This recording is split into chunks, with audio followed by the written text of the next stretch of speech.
Local officials and supporters in Bicol region paid their respects to Albay Congressman Edsel Lagman. Sally Altea of Philippine Information Agency has the details.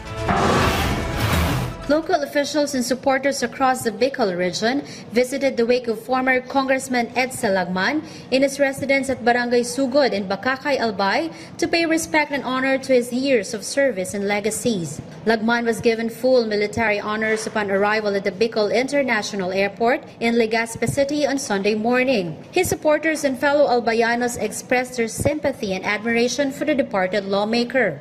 Ating kawalan sa Albay na wala na si Congressman Lagman. Lalo marami ang natulungan niya at naiwang legacies, lalo na sa mga kabataan at tulad kong kababaihan. A 58-year-old mother from Legazpi City expressed sadness for his sudden death. Nung nalaman namin na wala na siya, nakakalungkot. Sobrang nakakalungkot dahil hindi namin alam kung may gagaya pa sa kanya bilang isang kabigulan.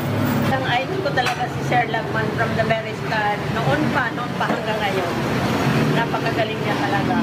Lagman served as representative of the 1st District of Albay for 29 years in 8 non-consecutive terms from 1987 to 2025. He will be transferred on Tuesday at the St. John the Baptist Parish in Tabaco City.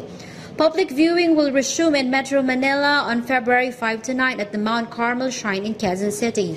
Interment will be on Monday, February 10 at the Loyola Memorial Park in Marikina. Sally Altea from the Philippine Information Agency, Albay.